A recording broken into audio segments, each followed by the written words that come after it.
Welcome to another episode of Chatting with Staxx. I'm your host, Bill-Staxx, and today I got Trife Ali. What's good, man? Yes, sir. All right, what's the word, man? Pleasure to be here.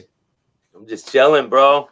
You know, one of my boys turned me on and told me some of your story, man, and they said that you got some crazy stories to tell me. So, oh, is that right? Yeah, it's been written.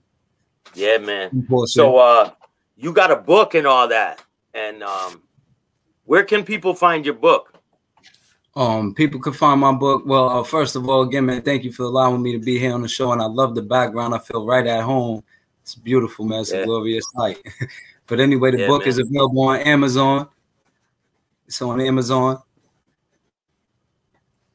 Yeah, so people need to go get this book, man. And they can find your music on SoundCloud, YouTube, number1music.com, Ali Gang. That's right. Say that. Yeah, man. So where did you grow up, man? I grew up in the Beam. You know, I grew up in that city that we got in the background. Beautiful city, bloody city, but beautiful nevertheless. I grew up there. How was it? How was it? What was it like growing up for me? It was a hell of an experience. My experience was very unique. I wouldn't trade it in for the world. It hasn't been the most hallmark experience, but it's been my mark. You know, it's been the one that's made me who I am, and I'm grateful for it. It's been a rose, you know, the petals and the thorns, and I take the bitter with the sweet. So anyway, basically, the way I grew up, I didn't have to go outside of the home to find the street life. You know, the street life was in my home. My pops was a G, you know, straight general. My mom's was the same. Grandmom's up the ladder, down the ladder, you know, up and down, side to side. That's just what it's always been. We always been known, you know, in the streets. We don't really have a legacy anywhere else. So that's what my home life was like. You know, every activity that you see happening on the outside world, I saw it directly or indirectly or heard it spoken of within my household. Those are my examples. Those are my idols. You know, those are my Michael Jordans and Mike Tysons, etc. Yeah, that's pretty much what it was like, and that goes relative across the board, with very few exceptions. Yeah, and you see all kinds of things when you're young too, right? Yeah, indeed. I mean, my earliest recollection is an OD, and that was my mother. That's the only existing memory that I have of her personally. You know, while she was here on the planet, it was an overdose. So you know, I know it was tragic. It could be looked at as a devastation, but it actually had a lot to do with forming my mentality when it comes to addiction and things like that. How could I grow up throwing stones and casting judgment or talking down on somebody that has that struggle? And I know that the woman who brought me here, you know, she was claimed as a result of that, you know. So yeah, definitely that was the earliest thing. I definitely seen a lot more. You know, I seen a lot more. That was just my earliest memory of my mother, but memories of my father, those are just I'm not trying to overdo you, man. So you just if you want me to go in, I'll go in. You want to ask, I'll shoot. I mean, what you're talking about, like crazy situations you were in, I'm sure, right? Yeah, crazy situations I was in. Well, I'll talk about the crazy situations I was in personally, because I could start off by saying the craziest situations that I was exposed to, and those are many. And those are right there in the book, you know, the things I heard and observed and the things I discovered right within the household. But my crazy situations started at 7. Basically, the kind of relate to those hectic type experiences that you're really trying to get at, you know, which I know people want to really hear about. They want to know about the gunplay. They want to know about, you know, everything else in between that leads up to that, as they should, because that's one thing that my book really wants to highlight, is the fact that there's no such thing as senseless gun violence and things like that for the most part. Not in my city, not where I come from. Those things happen for a reason, you know. So early on, I'll talk about my introduction to firearms. And like I said, everything came from within the household. And my first introduction came from my uncle. And my uncle B, y'all are going to read about him.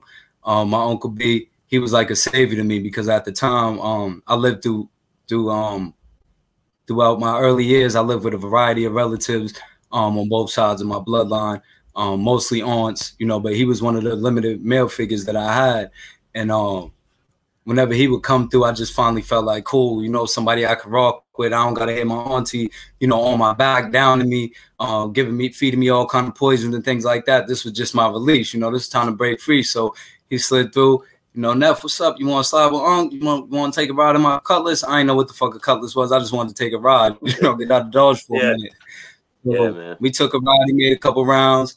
Next thing I know, because you know I'm from the dirty, I'm from the south side, lower Roxbury, south end, not Southie, that's Bulger Town. You know, I'm from south end, right up the way. But anyway, we went down to Cathedral, parked, took a glance in the rear view. You know, I'm trying to figure out what he got going on, so I'm observing like he's observing.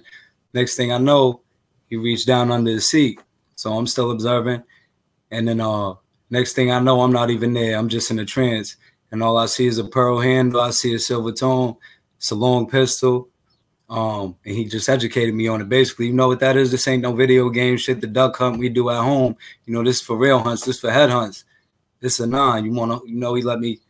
And from there, it was just I was gone. I was gone from there. Just and it was like a trance. Only thing I could think about from there is where the fuck was I gonna get mine?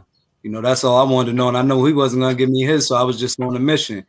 And from there, that started my journey. And it's different from most because I stepped off on the tone of aggression. You know what I mean? I stepped off on the tone of aggression. So it's no wonder to me now when I look back in life that everything I've really been down for, you know, meaning I've been behind the walls, it's always been aggression. It's never really been like behind other things that I've indulged in. It's really been the aggression. But that's really what started off. You know, I saw that. And prior to that, I was only really dealing with aggression. You know, whatever I was experiencing in the household, verbal abuses, physical abuses, hearing stories of overdoses, seeing relatives on rampages, you know, trying to get off E, whatever the case may be, things like that. So I was already bred around hostility. You know, when I came home from school, wasn't, hey, what's up? Hit that homework, you know, go ahead and make your lunch. And then after that, you can go out and play with your friends. And I was, what's up? You had a fight today? How many fights you had today? You won? All right, cool, applause. If not, well, go get right. Go get that get back. You know, how many girlfriends you got? 3 or 4? All right, road. You know, what they bring to the table, you know, shit like that. So this is where I started. And then later on after that, you know, just a few years after that, I'm not giving y'all the whole book. I'm just giving you a glimpse of, you know, what forms a person like myself, you know, so that you know that we're not senseless. You know, I'm not saying you per se, but for the listeners, I'm sure you reach a variety of people, probably some on the other side of things, and they need to hear the other side of people like me. So my pops, man, was like the most amazing dude I've ever known in my life. The first way I learned how to say God was Dad, you know. So my pops, legendary, finesse hustler, jack of all trades. He was everywhere. You know, if it paid, he got it. That was it. That's what he was about. And he used to have a closet that he'd go into, and whenever I got a chance to get in that closet, I'm in there. I'm trying to figure it out. That's where I discovered a pistol that I could put my hands on. If I knew how to assemble it, I would have took it and ran. But I didn't. You know, that's where I first bumped into needles. That's where I first saw dope. You know, that's why I first saw a lot of other things that will be revealed in the book. But anyway, there was an occasion where he came through, brought me into forbidden territory, and he put a band in my hand. The first stack I ever held came from my pops. You know, and he just looked at me and he told me, don't let nobody ever tell you your pops didn't get money. Let nobody ever tell you that. So from there, I had an ambition to eat and get money. But before ambition and all that, I just had aggression. You know what I mean? And then from there, I was just trying to figure out my own way, how I'm going to eat. Because he didn't give me a red cent out of that band. But he showed me and told me what he did, what he was about, and that this meant something, because to me, it meant everything. He was everything. So that's what I was going to be about. You know, that was my start. Was there someone that was showing you like how to break down drugs and all that at an early age? Nah, that came later. A lot of a lot of my early lessons when it came to things like that, they were inadvertent. Like I saw a lot of things that it was thought that I didn't see, you know. So I want to give my pops his due, his honor, where, you know, because there's a lot of people say, you know, oh, you was a bad father if you wasn't there, whatever the case may be. My father often couldn't be there, but when he was there, he left an impression, you know, and he always tried to leave a positive impression. And even if I seen something, you know, whatever the case may be that he wasn't necessarily ready for, he always had an explanation on deck. And he always had a question for me. He wasn't about no, oh, just I tell you this, that's what it is. You know, he wanted feedback. He wanted to know what I thought about things, so on and so forth. But like I said, when it came to the drugs and things like that, first where I saw being completely unaware was my mother overdosing. The next thing I saw was just going through the closet. And then the third was the first transaction I ever made was on the strength of my pops. And I just knew he always got beeps. You know, calls wasn't really the thing back then. But I know if that beep went off, he had to dash. And oftentimes I was dashing right behind him. You know, so anyway, one time I had to make the dash for him. And me being how I was, like I said, people didn't know they was teaching me, but I was damn sure learning, because if I left off somewhere, all right, I caught this now, I'm going to get the detail later. I'll get back to that. I know this was over here in the closet. I'll be back. Let me get to the rest of that later on, whatever case. So I ducked off in the alley, and I opened up. It was in aluminum foil back then. So I guess that was the type of time, you know, dudes was on back then. And I opened that up. It was about I mean, to me, it looked like nothing. It looked like dust, but it was dope. So I went, and then I got the $40, and I couldn't believe that somebody's gonna pay $40 for some shit that looked like I could have scooped it out of the corner of my teacher's desk or something, you know. So, or the principal's office, I should say, because I spent more time there. But anyway, so that's how I first saw that. But when it comes to me being active personally, as far as that, because I didn't start off like I said, on the trail for bread or nothing like that. I started off just trying to fill myself out. I started off with building an image, you know, and I look at that now and see how I'm the same person. Like my wives tell me now, when they look at pictures from back then or they hear stories from back then, and one of my wives actually typed the book. You know, I'm gonna salute. But she typed the book for me, and other things. But anyhow, a lot of things we're gonna get to later on, I'm sure, when we go into music, because it's not just my music. This is a family thing. But anyway, when they hear those stories, they like, you're still the same. Like, you're still the same, you're just wiser, but you look the same, you move the same. I could really envision you being exactly how you were then. Like, it's like I seen the movie and now I see the reality. But basically that's where I started off. I just wanted to make an impression. Like, you're gonna hear me, you're gonna know me. When I step on the scene, the small frame, the small body is not gonna be missed. You're gonna know who's in here, because I've always felt bigger than this body that hosts me, you know. So yeah, from there I was just doing that. And then you know, my first hustles was more so my first hustles started off as a hobby, just stealing bikes to have a bike to ride. You know, next thing you know, me and my Spanish homie, we stealing bikes, and then we say, well, fuck it, we got too many now, we can't ride them all, let's sell them. So we started selling bikes. Then we spray painting other people's bikes, you know. Then we selling CDs. The next thing you know, we transition into other things. Then I meet somebody a little older than me, you know, which most were, but a little more active. And he was exposed to some other things, you know. And at that point, I said, well, fuck it. He know how, but he ain't got no funds. You know, that was the problem. And where I'm from, ain't nobody putting you on. You got to find your own way. It's bottom up. That's it. Ain't no handouts. Ain't no mama left for 401k, you know, daddy left me this, whatever. Now, daddy showed me an example and gave me a drive and told me, motherfucker, get behind the wheel. That's it. You know, so that's what I was doing. And at that point, I says, well, he know how to do this. I may not know how, but I got the bread, so fuck it. Let me give it a shot. You know, I was getting my hands on a little paper now, doing the little side angles I had. And I found somebody that realized that I could network with. He made things happen. You know, at the end of the day, we broke bread. Next thing you know, I'm a legend. I'm a little legend in the neighborhood. Everybody talking about me for one reason or another. Either it's my mouth or it's the couple dollars I got now at the time, you know. So you know, that was great. But not everybody wanted to see me eat. You know, it was gladiator school, but y'all can read about that. Can't give it all away. But that was my first encounter, you know, first transactions and things like that. But later on in life, of course, I got very active, you know, and things got different. You know, like my yo, what is it? Is that a saw, bro? Nah, not at all. What is? It's what just is the way that I noise? can No, that noise. It sounds like on a the saw. background. Oh, a song? I thought you said a song. Pardon me. No, I don't know. They got some shit going on, man. Some people got lawns to mow, you know. yeah, it's like wow. It sounds like a fucking.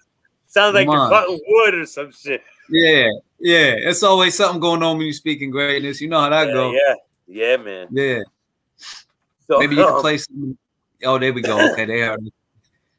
Yeah, I'll try to gap in between that. Yeah. All right.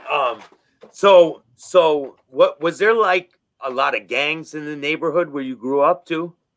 Oh, most definitely. Most definitely. The thing is, see, my city is different, and that's what I always love. Like you may have heard, well, I'm sure you're aware, you know, you already hooked, but there always was a little lingering, you know, the New York, the Boston, you already know, and that shit spills over to the streets too. It ain't just a sports thing. That's the thing. Yeah. A lot of people think, well, yeah, when you can't wear an NY hat and the bean, that's for a reason. Like when you step up out that, when you go in the ball one way and you come out looking and your eyes is in the back of your head when you came in there was in the front, that's because that's about something. You know, that shit spills over. Yo, you know, but I ain't a sports fan. I'm right in the middle, bro. I'm right in the middle. I'm stuck. But you know what you lean towards. You know what you lean towards. Man, nah, but no bullshit. I ain't a sports fan. I'm a Boston fan. I love my city. I'm not a sports fan either, man. I'm not. They're not paying me. They don't even know I'm here. They gonna know, but they don't know I'm here yet. Yeah. You know, so you know, more power to them in their lane. But anyway, we back on my thing now. So, like I said, what was the question again? The gangs that were in your neighborhood. The gangs, yeah. It was unique. You know, we rock under our own banners. It wasn't like color coded and things like that. You know, most places it was either like the east side of this town or the west side of that town, they at odds. Or, you know, in New York, you may have Brooklyn, you know, they taking it while Manhattan's making it, whatever they say, you know, they lingo over that side, whatever the case. With me, it was very different. You know, where I come from, it's like it's right across the street. Everything is your block. You know, where you from? That's the question. There ain't nobody that ever been to my city or that's from my city. They ain't never heard where they from. Like, where are you from? That's what matters, your identity. Nobody wants to hear nothing before they know where you from. Because you may be this, you may be that. There's going to be an assumption made. If you from that, then okay, we see you this way. If you from there, we see you that way. We might press you or we might respect you or you may have to earn either or end up whichever way, whatever side of the coin you land on. But everything was, you know, your block and blocks corresponded with hats and shit like that. That's why right now I'm just neutral, but it's always Boston hats. You know, it's just that's the city. So that could be anybody. But like where I'm from the Ave. You know, we wore Hornet hats. We wear Hornet hats. That's the Ave. Then you may have, or we may have had the H hats. You know, but then you may go up the block a little deeper in Roxbury because, like I said, I'm from Lower Roxbury to South End. You put on the H hat, and now that mean H block. You understand? So that shit, it's not just, oh, okay, yeah, now I just crossed over. Nah, that shit, your hat might get flown because you don't know now. You done crossed over somewhere else. You might just be a Houston Astros fan, and you done hit the wrong barrier. And you can't be wearing that. You know? Yeah, you can't.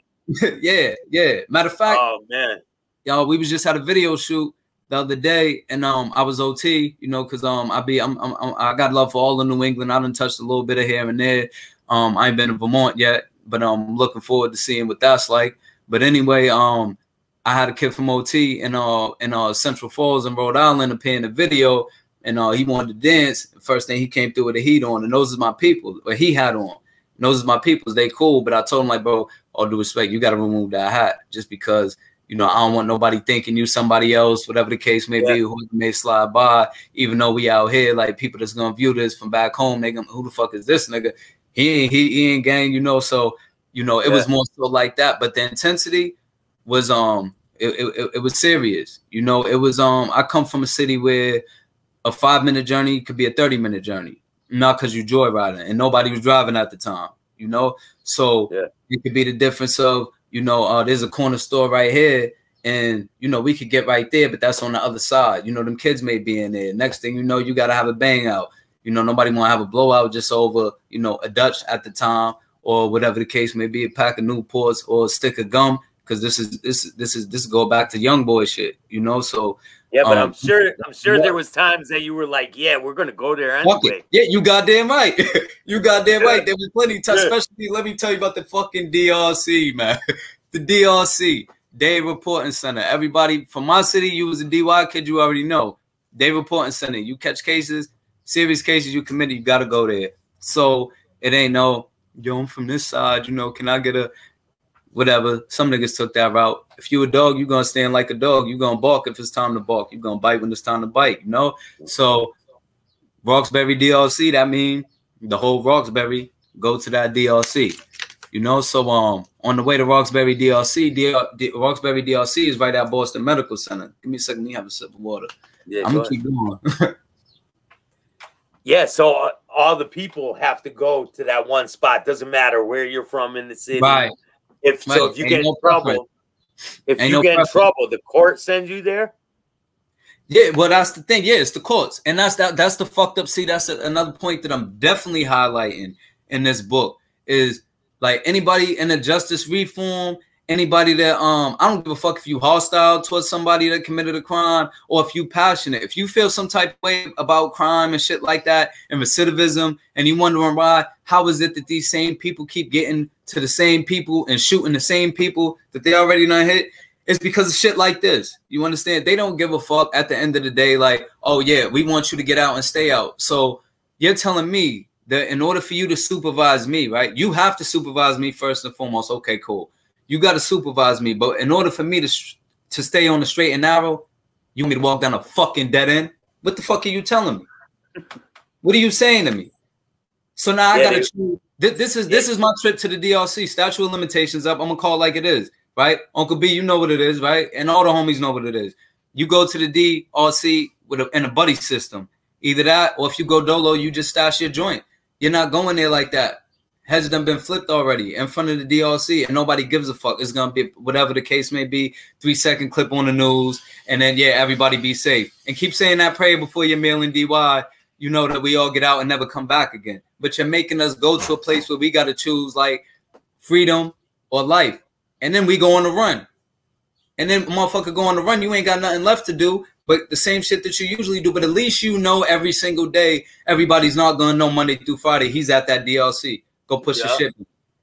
You dig what I'm saying? And then we end up saying no. Certain people know that you're there. So they'll be like, yeah, I'm going to go there and wait for them. Yeah. Of course. This is how it goes.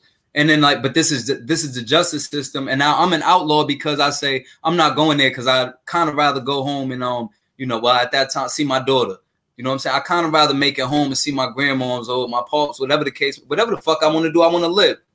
You know, but now I'm stuck between, oh, let me go make sure, you know, these devils don't put the noose around my neck again, you know? Or let me make sure I don't get put in the ground. So what the fuck I'm gonna choose? I take flight, knowing that inevitably I guess I'm gonna end up like this again. So how the fuck am I really focus on school or focus on having a job? I can't stay consistent. I can't even know my tomorrow's consistent because I got a report. Yeah, people don't. I'm a good old boy. Yo, what's a good solution for them if they were to change that the way that is? What's a good solution for them to change it? First step, get in tune with restorative justice, the restorative justice movement. That's one of the most profound retreats that I've ever experienced while I was incarcerated. That's the thing too. Anybody, you know, you got somebody incarcerated, let them know. All the system did is tell you have to spend your time here. They didn't tell you how you have to spend your time. You know, so I chose not to waste mine. I chose to invest my shit. So I went to things like that. Later on in life, I'm not saying I was always that, but later on in life, I went to things like that, and they were very enlightening and inspirational, you know?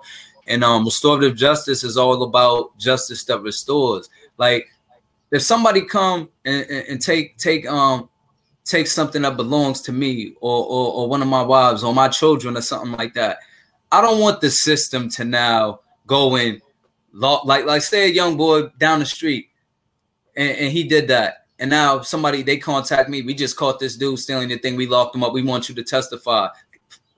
For like, what is that? What is that for? I'm never doing that anyway. But what is that doing? How does that benefit me?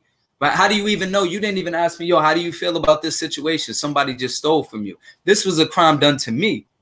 You understand? But why is now why is it the case that they're now coming and hauling this man off a hostage somewhere? And I didn't even say, yeah, I'm all right with that. You know what I'm saying? I think it would be far better if, yo, I could say, bro, do you know what I do for a living? Do you know what I've been through? Do you know that now the reason why I don't do things I used to do to get fast money is because I'm not trying to go down. I do this now. I'm trying to cool out now. I'm switching lanes now because of this. You know how hard it was for me to get that bike? You know how much my little man appreciates that bike? He broke his ankle on that bike, and it took 10 nights of nightmares for him to finally get back on it. Now this young boy might look at it and be like, damn, I didn't know. Like, and then when he meets my young boy, he might be like, damn. And it's harder to hurt somebody you know. I'm not saying there shouldn't be no justice, but that shit should restore. You don't want to put people in a situation where now it's like, I got to worry about getting gunned down so that I can be considered a good old boy. You know what I'm saying? Or so that you can say, now I'm an upstanding citizen and I can vote, and oh, you don't have to worry about that question no more. Like, come on, man, that's bullshit. That's a real solution. People should listen to them. How old were you when you first went to prison? When I was first ever, you want to know about, we using technical terms, prison, or like the first time you had interactions with the police. Oh, my earliest interactions with the police was you know, them taking away all the fucking good guys. To be honest with you, you know, those were my earliest interactions. Them snatching my pops, them snatching my uncle. You know what I'm saying? My first interactions with them were hostile because I didn't know no animals and savages. I knew people that could do some animal and savage type things if they needed to. You know what I'm saying? But I never seen nobody just flying off the handle. Not them good dudes that I knew. You know what I'm saying? And they snatching them all away. And the good women, they were snatching them all away. So that was my earliest encounter. Give me a second though. Can I get the charge about it? Baby, thank you. But no. Hey, listen, if you don't, we ain't got to pause or nothing, but can I take my meds right now? Yeah, nah, go ahead, yo. Cool. I hope you don't mind. Do you know where the computer I didn't think you would. Nah, I could, yeah, you could smoke, bro. It's not a problem. Okay. Where's the charger? The charger is. It was over here. It should be in that bag still in a few. No, because I took swimming that day. Was it in this bag? Nah, it should be like, damn. Yo, what is this? Like a walkway underneath the bridge? What, where we at? Oh, right here? Yeah. That's over there. That's over there by fucking I know I've been under there too. That's over there right by the TD and the fucking what you call it? Converse building. All that shit's over there. But that particular spot, I think, is where that underneath it is like some docks and shit. Yeah. You know, and because I remember there's the little there's the jellyfish, like fucking 7 pounds, that Will Smith shit. That big ass red ones, right? Yeah, different. Clear ones, red ones, all different little rainbow type joint. Yeah, they've been washing up on the beach, right? Yeah, most definitely. Oh, yeah, wait, I saw that. Wait, you said to the beach? Yeah, they've been washing up on the beach. Yeah. I did see that. We still on go. I'm just looking for the charger at the same time for this laptop. The battery's getting low. I don't know where it's at, baby. Trying to pull up this other picture of underneath that dock. Yep, there we go, right there. Yes, sir. That's it right there. Yep. That's crazy. Can you walk all the? Does it go all the way across, or no? It's like a maze. It's mazy down there. You could go across, though. It's like a maze, though. You can't walk directly across that. Right at that part, right there. There are people fishing there and shit. Yeah, I seen that. Most definitely. Yeah. I used to be at that's right, not too far from C-Town. I used to be at the C-Town Recovery House. Yeah, I was there when I was on parole at a point. That's why I know that area relatively well. Because that ain't where I'm from, but I was that ain't my block, I'm saying. But I was definitely down there. You know, that's why I know. That's what I used to do. That was my therapy. From time to time. I do. When I was out in Boston last week, I drove by that the prison, that brick one. Oh, Nash or the Bay? If you over in this area, you talking about Nash? Probably. Okay, yeah. The taller buildings, right? The tall building with the window got like a bluish tint on it, like a slight tint on it. Yeah. That's Nash. Yeah, I know all about that. It's like an old ass looking building. When you're on the highway, you can see it. Oh, you talk about the Bay then, right before you get off of right before you get off the exit by the gas station, the McDonald's and shit, right before the bow side exit. Well, I seen it from the bridge. I was up on one of these bridges looking down, and you could see it. Oh, you talk about Charles Street. You talk about the old joint. Yeah. Oh, okay. Yeah, that was Pops. Yeah, that was Pops in them era. Yeah, okay. Yeah. What's that one called? Charles Street? That's the old Charles Street. But they be calling it the old Deer Island, I think. That's what the old school, that's what the OGs call it. What, is it still open? Nah, that shit, I don't believe that's still active.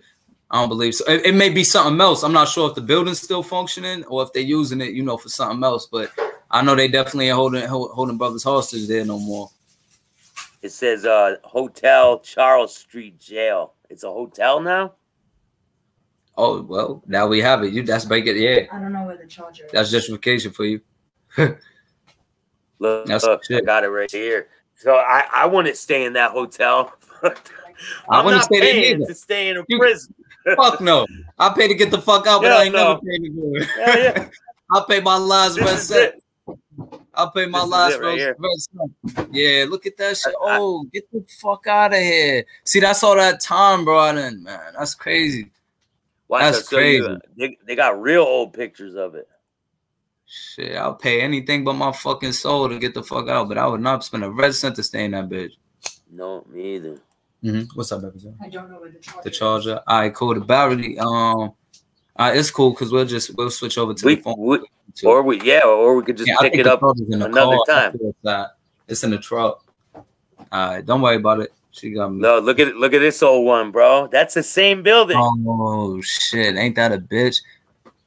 Ain't that a bitch?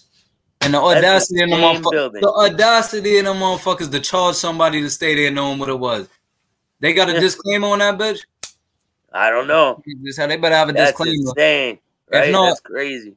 If not, tell them Ali Gang said put a disclaimer on that bitch because people should know. There's no kind of spirits and shit. They wonder why they don't get no rest there. That's why nobody don't eat the complimentary breakfast. Yeah, you probably get haunted if you stay there. Oh, me? Yeah, ain't no. I'm gonna drive around that motherfucker now that I'm aware.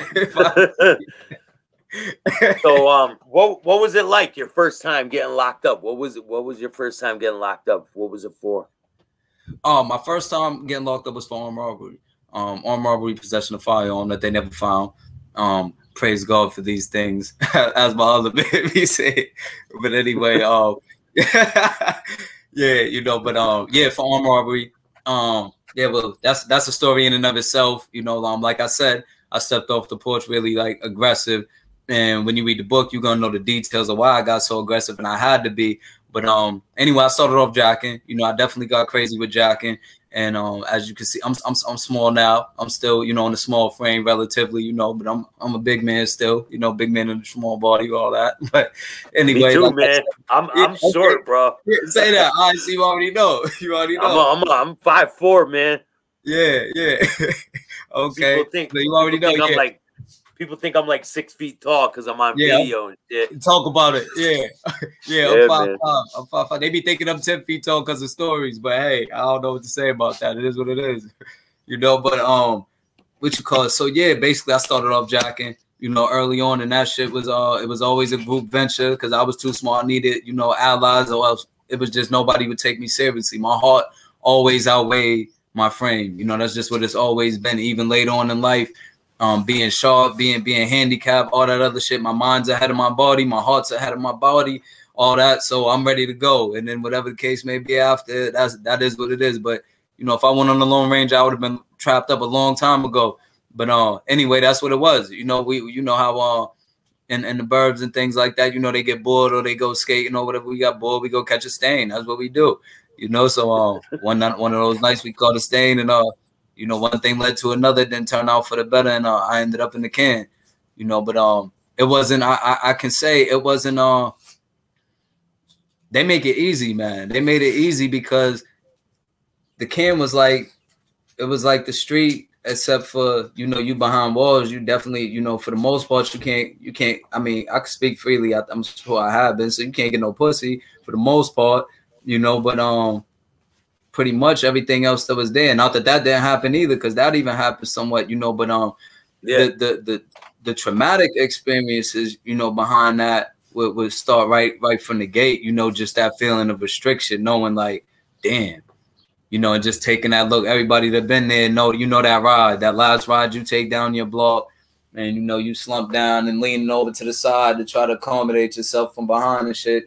You know, you looking, wondering when's the next time you're gonna see it again. Because at this point, you in the lines, then you're in the ice cream truck looking out that little window like this, just like that. No bullshit. You know, trying to save every moment because you don't know when your next one's gonna be. You know, so you know, that part I'll never forget. You know what that did to me, and you know, the strip search, man. Of course, like the strip search was just humiliating. And how old were you the first time? I was the first time incarcerated. I was 14. I was 14. I was 13 my first case, but my first time in custody, I was 14. I was 14. It was right before my 15th birthday. I turned 15 in the can. That was my first birthday in the can. That's young, man. Yeah. I weighed in at 4'8" and 4'8" and 97 pounds. 4'8", 97 pounds. With handcuffs on, like you're a big dangerous guy, right? You know, but other than that, it was just a it was just a reunion, you know. And it's not like there was a whole bunch of, there was like lightweight structure, but for the most part, we just did what the fuck we did. You know, we traded war stories. You know, we shot the shit. We talked about the hoes. You know, who's from there, who's there, who's from there, who's from here. You know, we banged out, friend of foe, all that other shit. You know, and play video games, shit like that. Listen to music. You know, and other than that, we did the shit people in custody do: lift weights. You know, play cards. You know, G'ing. You know, I wasn't a G'er because my temperament was crazy. I wasn't paying nobody shit. I like sure money. So, you know, but that's what niggas did. You know, trading flicks, shit like that. That's pretty much what it was. You know, so that's why I say they made it easy, because not only that, but all the staff was from the hood. You know, for the most part. Yeah. So you know, like they gonna see you on the other side, and you know, if you was somebody, then you was looked out for. So your ride was more than likely smooth, you know, other than whatever you had to do. You know, when shit got rocky, shit got shaken, it got shaken, you know, so that's what it was. But outside of that, you know, it wasn't really nothing. You had a couple of dickheads, you know, who didn't live in town, who knew they were safe. You know, they was in the safe zone when they go home, that like to break us up, you know, and all that other shit, and bend us up and restrain us and all that sucker shit, you know, but we banged on them too. So it's like, you know, tit for tat, eye for eye, you know, but that was some real sucker shit. How long you have to spend there? That time, my first stay was only 3 weeks. I ain't gonna lie, the shit felt like a bid. Not in the sense that it felt like a bit in the sense of the environmental change. Because like I said, I was rocking with homies that I knew and shit like that I already vibe with, and some new homies that I acquired from there that still, you know, I'm still associated with now, you know, to this day. Some enduring relationships, 20 plus years, you know. Once you got arrested and went to prison for the robbery, what was the process? Did you have to stay in there while you were fighting the case? How long? You asked me how long? Yeah. You asked me how long it was. It was for 3 weeks. It was for 3 weeks. But like I said, you know, that kept the clock ticking. You know, chopping it up, things like that. You know, banging out, doing the shit that we do.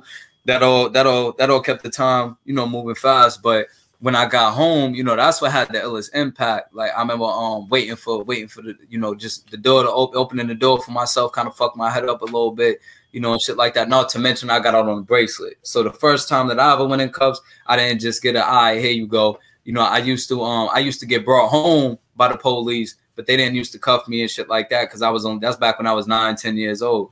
But later on in life, at this point, when I'm 14, 15, you know, they cuffed me and shit. But the first time I ever wound up in cuffs, I went from cuffs to a bracelet.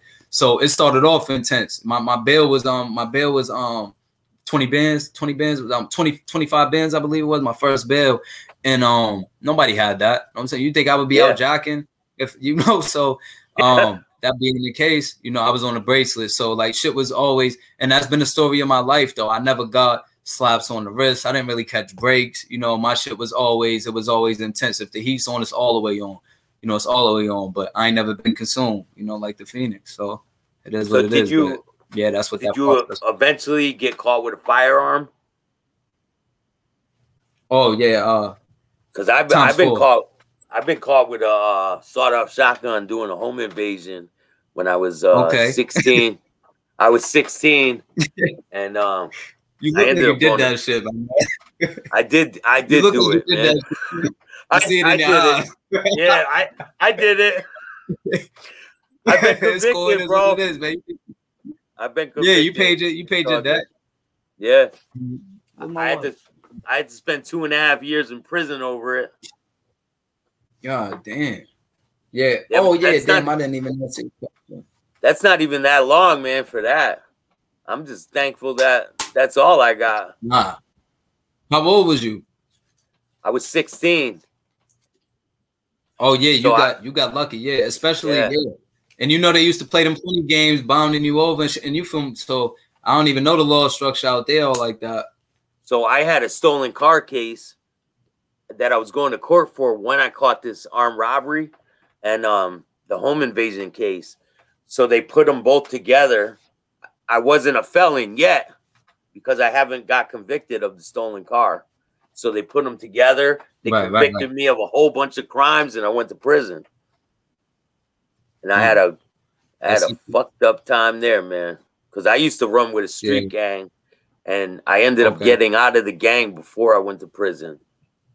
So I had to go through prison. Shit. Well, then you had double trouble. Then you had it on both angles. Yeah. Yeah, man. Salute to you. Then that's what the fuck I'm talking about.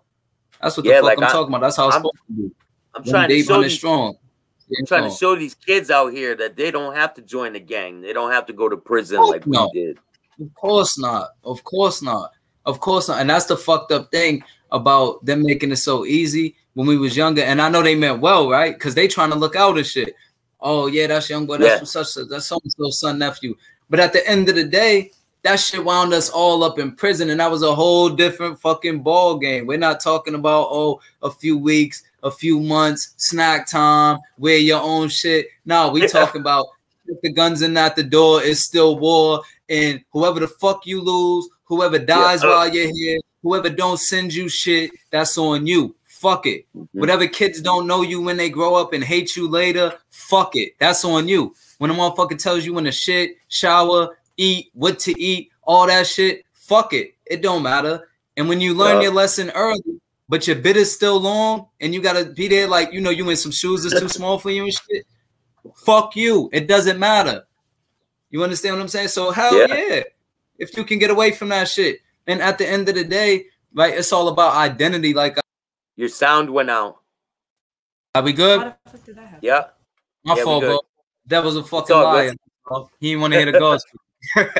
Yeah. But anyway, what I was saying is it's all about identity. You know, at the end of the day, whether you join in a gang, whether you join in the army, whatever the case may be. But at the end of the day, what really matters is identity is I. It's I. That's identity. So it don't really matter what the fuck you live, who you pledge your allegiance to. I don't care if it's the United States Army or if it's the Boy Scout or if it's your fucking local street gang. It doesn't matter if you don't know who the fuck you are. You know, at the end of the day, if you don't know who you are, if you lived and you didn't know who you are, you really didn't live. You never left your mark. You never knew yourself. I don't give a fuck what you know about your PhD or whatever else. I heard politicians, yo, so who are you? Tell us about yourself.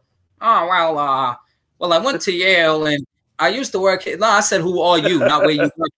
You see what I'm saying? Yeah. So, like, all the kids need to know that. And the grown folks, too. I don't give a fuck what age you at. If you don't know you yet, drop whatever the fuck you're doing and start knowing yourself. Or you ain't known shit yet.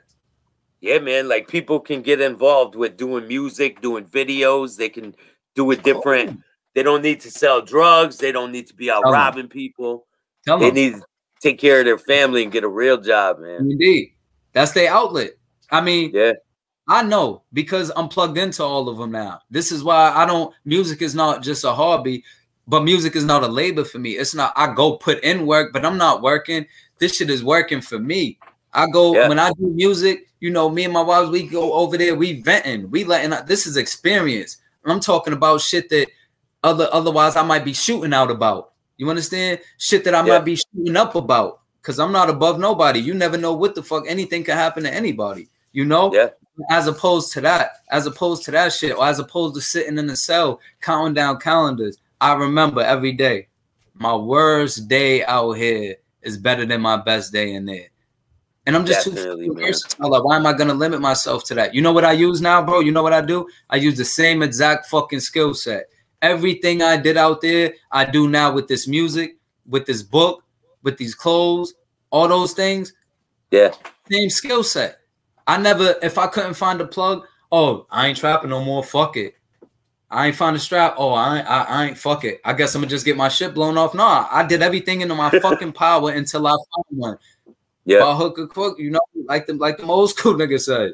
However, whatever it took, I got it. Same shit. You apply that same drive to something different, you can have it. It's yours. That's what the fuck. Read the book. Read the book. That's what it's all about. People out there need to go out and get your book, man. And listen to the music. Sorry. Yeah, and the music. The music is a story as well. And then you're going to read the book and know it's all confirmation or vice versa. Plenty more to come, too. This is the cover of your book, right? Yes, sir. Salute to Yom and Trife for taking that photo. That's, yeah. Uh-huh. That's the back. Yeah, man. That's dope. Thank you, man. Thanks a lot. I appreciate that. And them hands really been in that dirt. They right here. Yeah, man. I hear you, bro. Definitely. I listen to some of your music's pretty dope, man. Thank you, man. And yeah, I'm gonna be doing a tour, man, the commission tour, and I'm bringing artists on. And if you're available, I could possibly bring you on it, man. Am I available? Yeah, man. What else am I supposed to be doing, man? I owe the streets this, man. Yeah, man. Would have loved to been here and done this, man. Of course I'm available. Now's always the time. Tell me when I'm there. Man, we're gonna be touring the Midwest and some of the South, so it's gonna be good. It's gonna be real good. Shit. Oh man, that's fucking great, man. Yeah, this is fucking great. This is fucking colossal. Yeah, man. So I'm gonna be going across the whole country, and it's gonna end in Los Angeles, in Hollywood. Praise God, man. Yeah, man. Hey, man. Take it to the top, bro. Ain't no way else to go, man. We deserve it, man. Definitely. We deserve it, man. Praise God, man. Bro. For these things. But yo, I'm gonna have you back on for a part 2, bro. And man, I'd be honored, man. I'd be fucking honored. Thank you, man. I'd be thrilled. You gotta meet my wives, man. Yo, you want to explain the wives thing? Of course, man. You gotta know. Listen, yeah, man. I need to do that. 3 is the count. There's 3 diamonds in this ring for a reason. 3 is the count. All right, so yeah, I do have 2 wives. And this ain't no play, girlfriend, nothing like that. This is a real connection. We call ourselves the Trinity. That's what we are. You know what I'm saying? FMF, forever means forever. We don't. This is what it is. This is what it is for me. It's not no. This is a relationship. This is a real spiritual connection. It's a wonderful thing, man. And I'm a real different type of dude. When you read my book, you know, you're gonna know that. And you know, it's funny. I know I've heard of eye catching. You know, I don't know if I'm a believer or not, but I've heard I'm eye catching. And you know, but the thing is, everybody can't deal with this catch. You know, there's more substance to a person than meets the eye. Like, you never know. I've gone through plenty of hell. And if you think that all that shit that's in that book hasn't had an effect on me, you're crazy. Of course it has. But it just takes a different type of woman, you know, to be with me. And I happen to get it in the form of 2, you know, and I look at that like, damn, well, my pops, unfortunately, you know, he didn't have any at the end of the day, you know, when it counted most, when he really needed them. And I feel like, here's your blessing, man. Have 2. You know, and not you know, and they fucking. Yeah, those are my. You don't get the jealousy thing. I thought that was my name, like early on. I heard stupid and dummy, but I never told y'all what I thought. I thought that was just my name because that's all the fuck that I seem to draw to myself. Starting with that, I mean, it's in the book though. It's in the book. So now just multiply that times 3. You know, but times 3. But to be fair, we found a lot of fucking support, to be honest with you. And I found that like I don't know if it's the fact that like the way that we radiate or like the energy we give off kind of already establishes a tone. and people know like this looks like more than, you know, some play type shit or some sexual type shit, you know, and not that that's anybody's business, but it's way deeper than that. And it really takes me back, man, when I realize that when I come across these people that the first thing they say is something deeper, like, you know, like, wow, like really, like how does that work out? Like how did that come about? Or ask such a question. And I personally have encountered more of that. And you know, the hate comes from a lot closer, unfortunately, you know, but from the strangers, it's usually that. But then there's been other occurrences too, like where certain situations we've been in, and it's been a challenge because we wanted to go, for example, to a comedy show, and the way that the comedy show set things up, if you want to purchase a table, you can only purchase a table for 2 or a table for 4. They won't honor a table for 3, you know, even like so things like that. Or we may be going into certain places and they're like, well, social distancing 2 at a time, so we got to go. But we've also had the good fortune of finding shit that is just like universally tailor-made for us. Like we have a specific clinic that we go to for anything under the sun, you know, and we're known there now. There's people there that have read the book. There's a nurse there, you know, Sam, no more details, but salute to you, that gives us a lot of assistance with whatever. And she happens to be a musician as well. You know, we may be introducing her at one point in the near future. But yeah, it's just a way is always paid for us. So and if they ain't, we make one.